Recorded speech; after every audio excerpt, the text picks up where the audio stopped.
예, 1월도 벌써 이제 마지막 주간입니다. 지난주에 이어서 부활을 이야기하는 고린도전서 15장을 계속해서 살펴볼 텐데요. 오늘도 이제 봉독은 일부만 했지만 이제 본문이 좀 많이 깁니다. 전체적으로 12절부터 34절까지가 하나의 큰 단락이기 때문에 이 부분까지 함께 살펴보도록 하겠습니다. 역시 본문은 크게 이제 세 부분으로 나누어 볼 수 있습니다. 첫째로 12절부터 이제 19절까지 바울은 이제 지난주에 말씀드렸던 것처럼 소위 고린도 교회의 일부 교인들이 죽은 사람의 부활이 없다라고 이제 그렇게 얘기를 했는데, 만약에 진짜 그렇다면 나타나는 절망적인 결과, 정말로 죽은 사람의 부활이 없다고 할 때 어떤 부정적인 결과가 나타나는지 12절부터 19절까지를 이야기하고 있고요. 둘째로 이제 20절부터 28절까지인데 이 부분 역시 약간 두 부분으로 나누어 보면, 먼저 20절에서 23절까지 죽은 사람의 부활에 대한 확실한 증거로서 죽은 사람들 가운데서 살아나신 그리스도를 이야기하고, 이어서 24절에서 28절까지 부활하신 그리스도가 재림하실 때 있을 일들에 대해서 바울이 전망하고 있습니다. 그리고 마지막 이제 세 번째 부분이 29절부터 34절인데 부활에 대한 확신을 가지고 살아가는 사도 자신의 이야기, 자기가 부활을 확신하고, 이미 부활하신 그리스도를 만났기 때문에요. 부활하신 그리스도를 만나고 단순히 부활이라고 하는 것이 그리스도 한 분의 부활로 끝나는 것이 아니라 그것이 나의 부활이기도 하기 때문에 바울이 자신의 부활을 믿고 확신하는 이로써 어떻게 살아가고 있는지에 대한 자기의 이야기와 고린도 교회를 향한 정신 차리고 죄를 짓지 말라라고 하는 엄중한 명령으로 끝을 맺고 있습니다. 사실 제가 지난주에도 간략하게 언급하고 지나간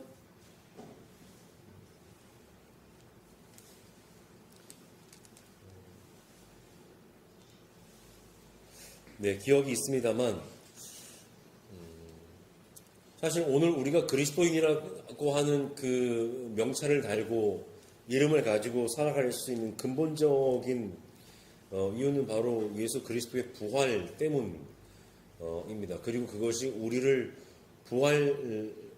향한 부활의 약속이기도 하기 때문에 우리가 그리스도인으로 살아가는 것인데, 오늘날 우리 한국 교회의 모습을 보면, 우리부터라도 한번 우리를 살펴보면 우리에게서 가장 관심을 받지 못하고 있는 것이 바로 부활이 아닌가.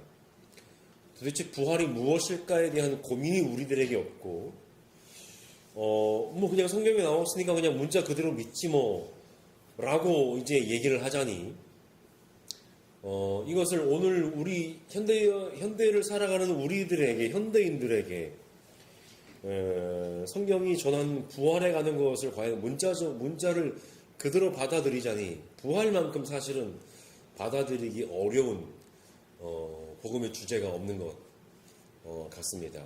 이미 수십 년 전에 인류가 쏘아올랐던 보이저 인공위성인가요? 이미 태양의 바깥을 벗어나서 이제 태양의 밖을 이제 떠돌아다니고 있잖아요. 최소한 태양계 안에는 기존의 기독교인들이 믿고 있는 소위 공간적인 존재로서의 천당이 없다는 것은 이미 밝혀졌습니다. 그렇다면 태양계 밖에 그 어딘가에 있는 것일까? 라고 하는 것을 탐구하기에는 무려 백수십억 년의 나이를 가지고 있는 우주 공간 안에 그것을 탐구하기란 또 어려운 주제일 테고요. 그렇다면 우리가 죽고 난 이후에 부활해서 우리가 살아간다고 얘기하고 있는 그 소위 천국, 그 하나님의 나라, 그것은 과연 어떤 것일까에 대한 진지하고 치열한 고민이 사실은 우리들에게 있어야 할 텐데, 우리는 사실은 그러한 노력들을 그냥 하지 않고 그냥 부활이라고 하는 주제는 언젠가 죽으면 있겠지라고 하는 그렇게 뒤로 미루어놓은 숙제와 같은 그런 과제가 되어버린 것 아닌가. 그래서 어느덧 우리에게서 잊혀진 과제. 막상 그때가 당도하면 이제 우리는 그 문제에 대해서 치열하게 고민하느라 많이 바빠질 겁니다. 그런 주제가 되어버린 것은 아닌가 생각을 해보게 되죠. 어쨌든 지난번 시간에 말씀드렸던 것처럼 바울이 고린도전서의 마지막 15장에서 긴 분량을 할애해서 부활에 관한 내용을 기록한 이유는 바로 고린도 교회 가운데 그들도 그것을 믿기가 썩 쉽지가 않았나 봐요. 죽은 사람들의 부활은 없다라고 생각하고 말하던 이들이 있었기 때문입니다. 바울이 일부 사람이라고 말하는 것처럼 당연히 고린도 교회의 성도 모두가 그런 생각을 하지는 않았을 것입니다. 그런데 그렇게 대놓고 말은 하지 않았어도 죽은 사람의 부활이 없다라고 누군가 얘기할 때 맞아 그런 것 같아 라고 누구라도 생각을 하지 않았을까 싶은 것이죠. 그래서 마치 데살로니가의 교인들이 너무나 솔직하게 주님이 분명히 재림하시겠다고 약속을 하셨는데 우리가 주님의 재림을 경험하기도 전에 먼저 죽는 일들이 생겨나니까요. 그것에 대해서 누구나 과연 그것을 얼마나 우리가 믿고 의지하며 살아가야 될지 라고 그렇게 고민하고 흔들릴 때 바울이 다시 약속의 말씀을 적어 보내면서 그들을 위로했던 것처럼 고린도 교회의 일부 교인들이 그렇게 이야기를 하고 다닐 때 더군다나 그들은 고린도 교회에서 나름대로 영적인 은사가 좀 뭐라고 해야 될까요? 좀 나타나는 그런 사람들이었을 가능성이 높기 때문에 또 다른 사람들도 그 사람들의 그 말에 쉽게 현혹되면서 그렇게 혹시 넘어가고 있지는 않았을까 그렇게 생각을 해볼 수가 있습니다. 그런데 우리가 한번 잘 생각해 보시면 그들이 부정하는 것은 뭐냐면 기본적으로 그리스도의 부활 그 자체는 아니었어요. 그들이 부정했던 것은 무엇입니까? 바로 성도들의 부활이었다는 겁니다. 좋아, 그리스도께서 부활하셨다는 것을 우리가 뭐 전해 들어서 또 그분은 이렇게 쉽게 생각을 했을 수도 있습니다. 그래, 하나님의 아들이니까, 아니 그분이 하나님이시라니까 뭐 그분이 당연히 부활했겠지, 그렇게 아마 믿었을 수도 있었을 것이죠. 그런데 우리는 사람이잖아. 아마 그런 생각을 분명히 했을 거예요. 그분이 우리가 믿기로 하나님의 아들이고 뭐 그분은 하나님이니까 그래 다 아시는 분, 전지전능하시고 올 때도 모든 것을 다 알고 오셨고 이 세상에 사시면서도 모든 것을 다 하셨고, 그러나 복음서의 증언에 비추어 보면 절대로 그분은 그런 신은 아니었습니다. 많은 어쨌든 그분은 신이니까 뭐 살아났겠지. 그러나 우리는 사람이잖아 라고 그런 생각 때문에 죽은 사람들의 부활을 그들은 쉽게 믿을 수가 없었다라고 하는 것이죠.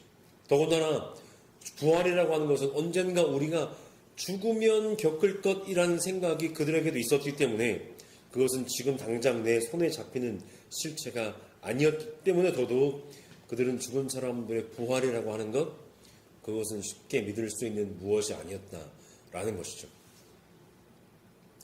하지만 오늘 본문의 바울이 분명히 말하는 것처럼 그리스도의 부활과 죽은 사람들의 부활은 절대로 별개의 것이 아닙니다. 왜냐하면 그리스도는 말 그대로 그냥 사람으로서 죽으셨다가 하나님이 그를 죽은 사람들 가운데서 다시 살려내신 분이기 때문입니다.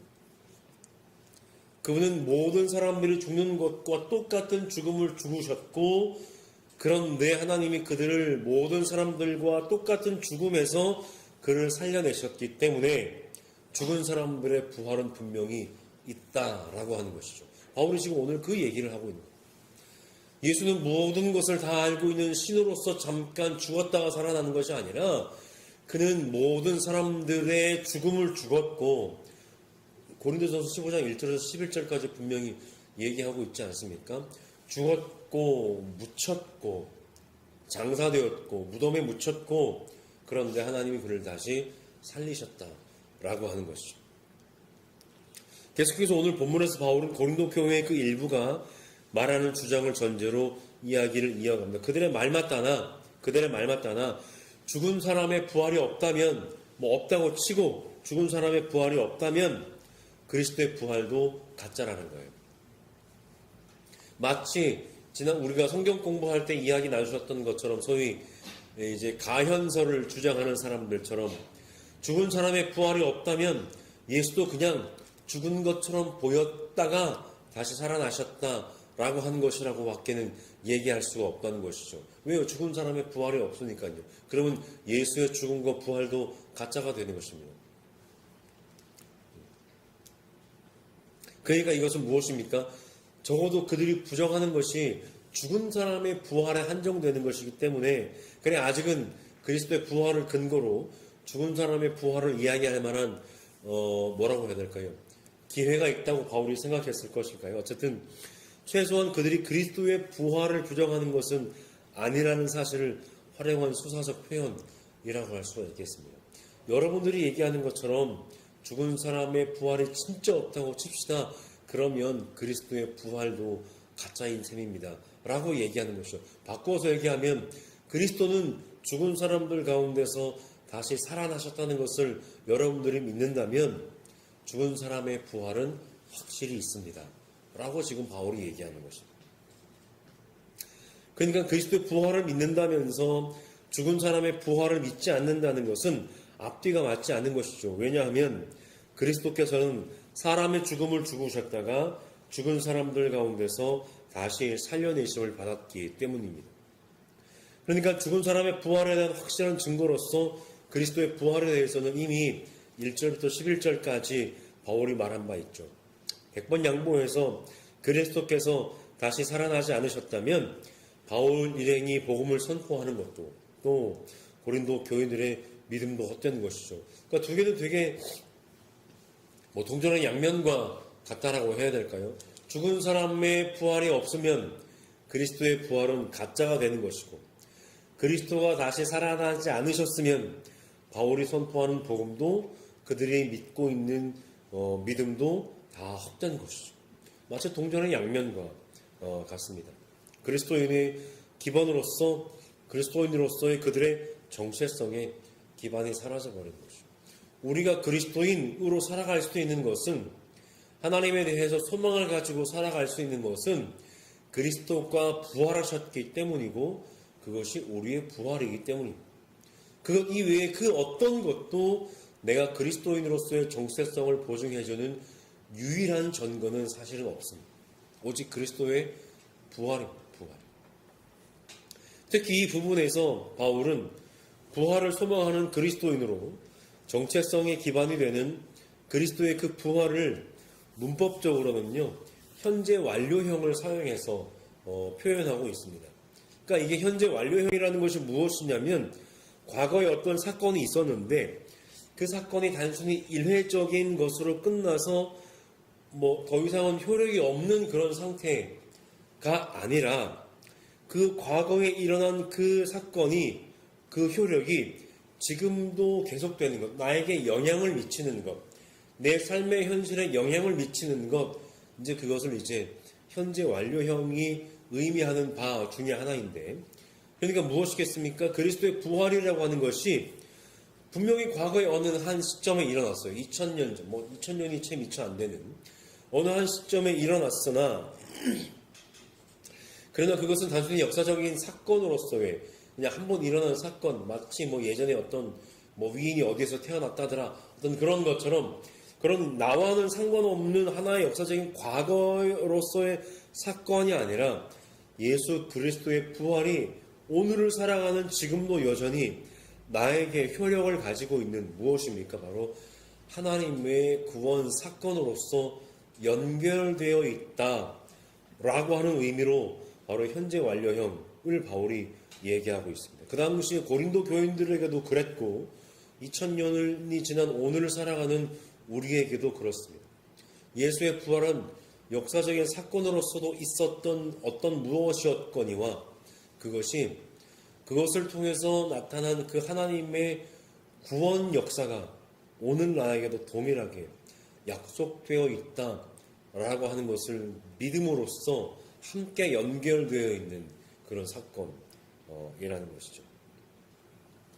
오늘 우리의 표현대로 하면 그리스도께서는 지금도 살아서 우리와 함께 하신다라는 말입니다.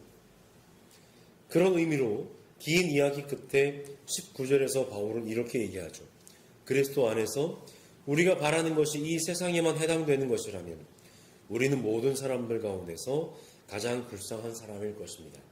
그러니까 바울이 현세를 부정하는 말이 아니라 죽음과 부활을 믿지 못하고 그냥 우리의 삶이 이 세상에서만 그냥 끝나는 것으로만 생각을 하면서 살아간다면 우리는 모든 사람들 가운데서 가장 불쌍한 사람이라는 것이죠. 왜요? 더 이상 소망이 없고 희망이 없는 그러한 삶만큼 불쌍한 인생이 있을까요? 우리의 인생이 힘들고 어려운 이유가 무엇입니까?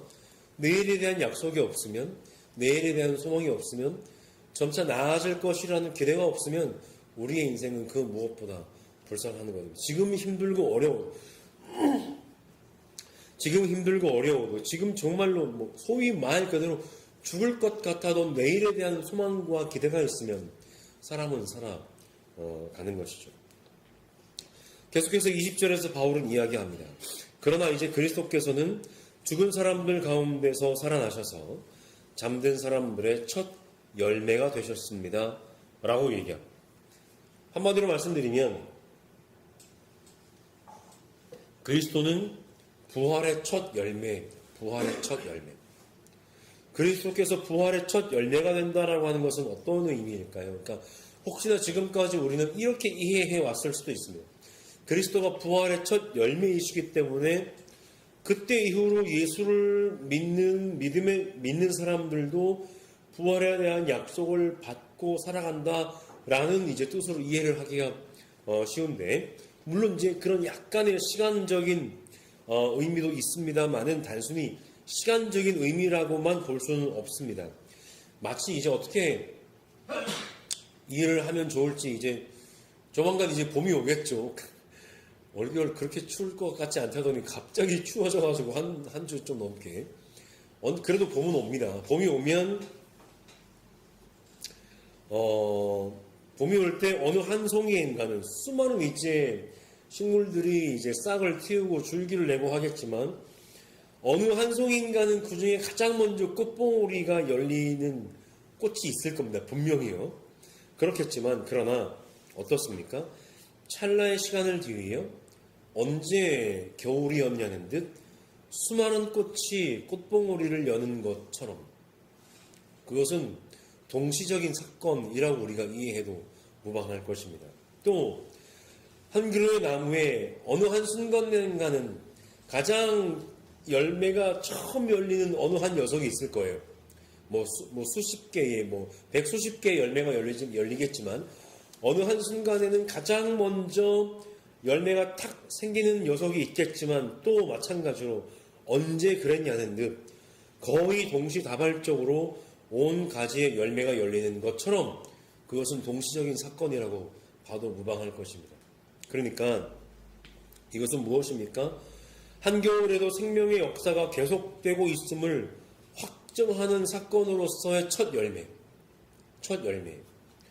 나무가 죽지 않고 계속해서 생명의 일을 다하고 있다고 하는 그것을 확실하게 보증하는 것으로서의 첫 열매.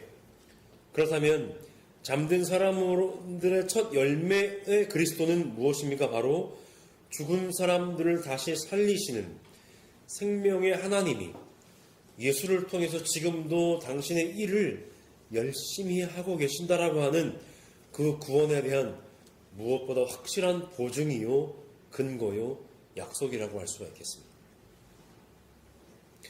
그러니까 첫 열매가 가진 시간적인 순서도 있지만 그것은 단순히 시간적인 순서로서의 의미보다는 하나님의 약속이 예수 그리스도를 통해서 우리에게 확실히 보증되는 사건이 바로 그의 죽음과 그의 부활이라고 하는 것이죠. 물론 이어지는 본문에서 바울이 그 첫 열매가 가진 시간적인 순서로서의 의미에 대해서도 약간 말을 하고 있는 것처럼 보입니다. 아담과 이제 그리스도를 이야기하면서 죽음과 부활을 이야기하는데요. 한 사람 아담을 통해서 죽음이 이 땅에 들어 왔습니다. 이는 창세기의 아담 이야기를 가리킵니다. 물론 바울은 지금 아담이 잘못했다, 아담에게 모든 죄를 옴팡 뒤집어 씌워서 지금 그 얘기하고 있는 것이 아니고요. 아담의 현실이 우리 모든 인류의 현실이라는 것이죠. 성경은 첫사람 아담부터 하나님의 말씀에 순종하지 않아서 에덴 동산에서 쫓겨났다고 이야기하죠. 죽음이 들어온 것입니다. 그 이후를 사랑하는 모든 사람들 가운데 그 어느 누구도 죽음을 비껴나갈 수 있는 사람은 한 사람도 없습니다. 물론 성경이 문학적인 표현상 죽음을 경험하지 않은 몇몇의 사람들을 이야기하지만 그것은 그 나름대로 성경의 이야기의 맥락에서 하고자 하는 그런 말이 있는 그런 이야기라고 할 수가 있고요. 그 어느 누구도 죽음을 비껴나갈 수 있는 사람은 이 세상에 한 사람도 없습니다. 예외가 없습니다. 아담 이후 또 아담 안에 있는 모든 사람은 죽는다라고 하는 것이죠. 그러나 이제 또 한 사람 그리스도를 통해서 부활이 왔다고 바울이 이야기합니다. 그리스도는 하나님께 온전히 순종하셨습니다. 그런데 그 역시 십자가에서 죽임을 당했어요. 그도 예외는 아니었습니다. 한 번은 죽어야 되는 그 현실은 예수도 비껴나가지 않았다라고 하는 것이죠. 그러나 하나님이 그를 다시 살리셨다라는 겁니다. 이제 그리스도 안에서 모든 사람은 영원히 살 것임을 믿게 됩니다. 하나님의 구원 약속이 이제 그 힘을, 그 효력을 다한 것이 아니라 예수의 죽음과 부활을 통해서 우리에게 결정적으로 확실하게 드러났다라는 것. 이런 의미에서 그리스도의 부활은 바로 하나님의 새 창조라고 할 수가 있습니다. 그리스도의 부활은 시간의 차원에서 우선적이기도 하지만 다시 말씀드리지만 하나님의 새 창조에 대한 보증이요, 하나님의 구원의 역사가 분명히 여전히 유효하다라고 하는 것에 대한 보증이요, 근거요, 약속입니다. 그렇게 부활하신 그리스도는 다시 재림하실 것입니다. 바울은 24절에서 그때가 마지막이라고 얘기하는데, 마지막이라고 하는 것 역시 시간적인 의미로서의 역사의 끝, 시간의 끝이라는 의미도 있지만 조금 더 포괄적인 의미로는 완성이라고 할 수가 있겠습니다. 하나님의 구원 역사의 완성. 그리스도의 부활을 통해 드러난 하나님의 새 창조, 하나님의 구원 역사가 완성되는 때가 바로 그리스도의 재림의 때라고 할 수 있습니다. 그리스도께서 재림하실 때는 바로 하나님의 나라가 온전히 이루어지고 하나님의 통치가 온전히 실현될 때입니다. 이 세상의 모든 통치와 모든 권위와 모든 권력은 폐하여질 것입니다. 오늘 바울이 얘기하고 있는 것처럼요. 이 세상의 모든 통치와 권위와 권력은 무엇입니까? 바로 하나님의 통치에 맞서는 적입니다. 하나님의 통치는 어떤 통치입니까? 바로 예수의 죽음과 부활을 통해 창세 이후로 계속해서 하나님이 끊임없이 보여주셨던 것처럼 바로 하나님의 생명의 법칙을 따라서 하나님이 이 세상을 살리시는 일들을 이루어 나가는 것, 그것이 바로 하나님의 통치, 하나님의 권력, 하나님의 권위의 법칙입니다. 그런데 이 세상의 통치자들은 그 하나님의 통치의 법칙을 거슬러서 권력을 행사하죠. 사람을 죽이고 자신들의 안위만을 위해서 세상을 파괴하고 하는 일에만 몰두하는 것이 세상의 권력입니다. 오늘도 이 땅의 권력들이 띠는 속성이랑 하나같이 다 그렇지 않습니까? 이 세상에 명분 있는 전쟁은 하나도 없습니다. 하나님이 그 적들을 그리스도의 발 아래 두실 때까지 그리스도께서 다스릴 것입니다. 그리고 최종적으로 멸망받을 원수는 무엇입니까? 바로 죽음입니다. 죽음도 하나의 좀 인격처럼 그렇게 묘사되고 있어서요. 이 세상의 통치자들 뒤에서, 그 통치자들을 뒤에서 조종하고 있는 세력이 바로 죽음의 힘이라고 지금 바울은 얘기하고 있는 것입니다.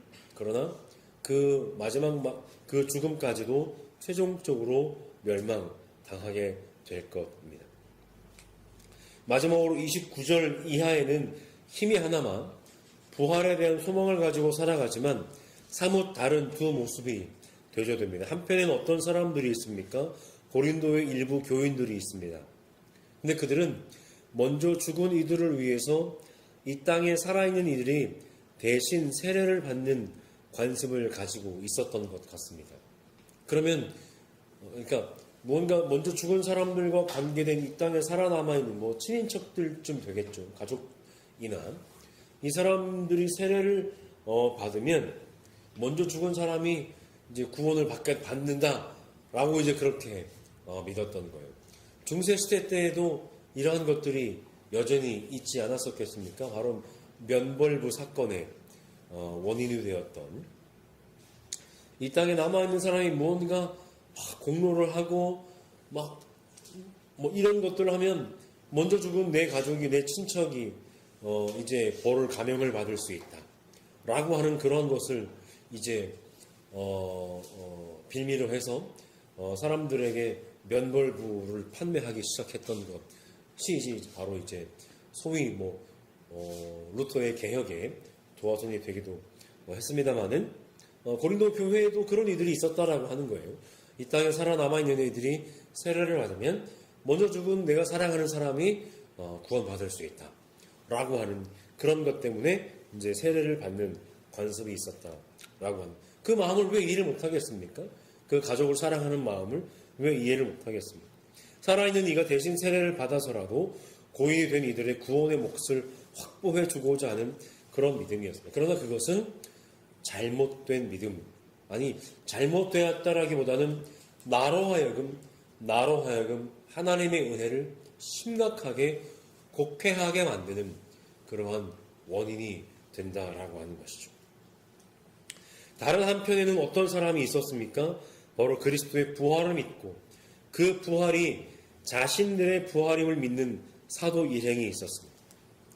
바로 하나님의 구원의 약속이 나에게도 유효하다라고 하는 것을 믿었기 때문에 그들은 어떤 삶을 살았습니까? 시시각각 위험을 무릅쓰며 복음을 전하는 삶을 살았습니다. 그 위험이 얼마나 컸던지 32절에서 바울은 얘기합니다. 자신은 에베소에서 맹수와 싸웠다 라고 얘기합니다. 뭐 진짜 막 짐승과 싸웠다라고 하는 이야기보다는 사도행전 고린도전서를 아마도 처음에 시작할 때 잠깐 언급한 적이 있는데 사도행전 19장에는 바울이 에베소에 머물 때 이야기를 기록하고 있습니다. 거기서 우리가 잘 아시는 것처럼 그가 전한 복음 때문에 아데미 여신을 숭배하는 에베소 사람들에게 큰 변을 당할 뻔하죠. 이제 신전을 깎아서 만드는 사람들이 바울 때문에 장사가 안 되니까 이제 신전 모양이 안 팔리니까 막 사람들을 선동해서 바울 일행을 막 죽음의 문턱까지 몰고 갑니다. 이렇게 운동장, 경기장까지 그 사람들을 몰고 가서 막 이제 위협하는 이야기가 사도행전 19장에 기록되어 있는 것을 우리가 잘 알고 있습니다. 바울 역시 그 무리 가운데 휩쓸려 있지는 않았지만 이제 들어가려고 했던 그런 이야기도 사도행전에 기록되어 있는데 바울은 그 상황을 떠올리면서 고린도 편지를 쓸 때 바울은 무엇이라고 얘기합니까? 그런 상황을 기꺼이 겪는다고 할지라도 마치 맹수와 싸우는 것 같은 실제로 이제 로마 제국은 뭡니까? 노예로 잡혀온 사람들을 처형하는 방법 중에 하나가 소위 이제 로마의 경기장이라고 하죠. 이제 콜로세움이라고 이야기하기도 하는 그 경기장에 그 노예로 잡혀온 사람들을 맹수와 싸우게 하는 아니면 로마의 최고의 검투사들과 검투 대결을 하게 하는 그러한 일들을 벌이고 로마의 시민들을 거기에 초대해서 다 그런 유희를 즐겼던 제국이었습니다. 이 당연히 얼마나 하나님의 통치의 법칙과 거리가 먼 악마의 통치라고 할 수가 있지 않겠습니까? 어쨌든 바울이 그런 상황을 기꺼이 겪는다고 할지라도 바울이 얘기하기를 인간적인 동기에서 한 것이라면 자신에게 아무런 유익이 없다라고 얘기합니다. 13장에서 바울이 얘기했습니다. 내가 자랑삼아 내 몸을 넘겨줄지라도 사랑이 없으면 내게는 아무런 이로움이 없습니다. 라고 얘기한 것과 똑같은 이야기입니다. 그래서 그는 그 부활하신 그리스도를 향한 믿음과 그 무엇보다 사랑 때문에 자신을 늘 넘겨주는 삶을 살아가면서 이렇게 고백했던 것이죠. 나는 날마다 죽습니다. 라고 얘기했던 겁니다. 끝으로 바울은 이제 오늘 본문에서 속지 말 것을 명령하면서 오늘 본문을 마치는데요. 결론을 맺겠습니다. 사실 부활이라고 하는 주제는 우리 믿음의 핵심이지만 서두에 말씀드렸던 것처럼 동시에 우리가 믿기에 가장 어려운 것이기도 하고, 그래서 우리의 어떤 그리스도인으로서의 삶의 어떤 주제에서 가장 뒤로 밀려난, 그냥 너무나 오랜 시간 동안 미뤄버린 그런 숙제와 같은 주제라고 할 수가 있습니다. 우리가 믿는 부활은 예수의 부활이기도 하지만 결국 그것이 우리의 부활이기도 하기 때문에 그것은 중요한 주제이고, 그래서 우리의 부활이라고 하니까 언젠가 죽으면 예수 믿으려고 하면 그냥 좀 재밌게 살다가요. 한 죽게 하면 한 2달 전에 교회 나갈게요. 이렇게 얘기하잖아요. 그때로 미루어 놓은 것이라고 하는 생각 때문에 뒤로 많이 미루어져 있죠.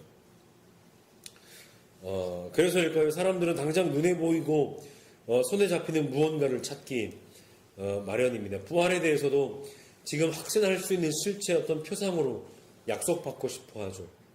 그런데 부활은 무엇일까요? 사실 그것은 정말 손에 잡히는 무엇이 아닙니다. 그리스도의 부활에 대한 믿음이 아니고서는 늘 그렇습니다. 부활은 무엇일까? 아마도 그것은 우리의 삶이 결국은 죽음 이후에도 하나님의 품속으로, 지금도 하나님의 품 안에 거하고 있지만 죽음 이후에도 하나님의 품속으로 들어가는 일일 것입니다. 지금 이 시간에 제가 부활에 대해서 얘기하기에는 시간이 너무나 많이 지나서요. 그것은 하나님 안에서 영원히 사는 것입니다. 그것을 보여줄 사건이 바로 예수의 승천 사건이라고 할 수 있을 텐데, 예수가 하늘로 올라가셨다라고 했을 때의 그 하늘은 공간적 의미라기보다는 바로 하나님을 상징하는, 애들로 표현하는 하나님, 어떤 하나님께로 들려 올라가셨다 라고 그렇게 우리가 은유적으로 이해를 하는 것이 조금 더 그 말씀의 의미에 부합하는 의미가 아닐까 한번 생각을 해 보게 됩니다. 무엇보다 오늘 본문에서 부활이 중요한 것은 오늘을 살아가는 삶을 바꾸는 힘이 바로 그 부활이기 때문입니다. 바울이 오늘 본문에서도 살펴보십시오. 부활을 얘기하면서 그 부활의 결국은 무엇을 얘기합니까? 29절 이하에 오늘을 살아가는 삶의 자세를 바꾼다는 거예요. 날마다 죽는 삶이 가능한 것은 바로 부활에 대한 믿음이 있기 때문입니다. 그리스도의 부활이 아니요, 나의 부활. 나의 부활에 대한 믿음이 있기 때문에 날마다 죽는 삶이 가능한 것이죠. 날마다 죽는다는 것은 이 땅에서 우리의 삶이 하루하루 살아가는 과정인 동시에 하루하루 죽어가는 과정임을 아는 것입니다. 또한 우리의 삶이 그리스도 안에 있을 때, 바로 하나님이 죽음 가운데서 살리신 그리스도 그 안에 있을 때 우리의 삶은, 그 과정은 날마다 부활의 연속입니다. 우리에게도 부활은 미래의 어느 시점에 있을 한순간의 약속이라기보다는 오늘도 하나님의 품 안에서 살아가는 우리의 삶 전체를 아우르는 하나님의 구원의 약속입니다. 부활이라는 주제도 어렵지만 이제 물론 제 말주변도 모자라서요. 오늘은 이쯤에서 마무리하고 다음 주에는 15장 나머지 부분을 계속해서 살펴보도록 하겠습니다. 우리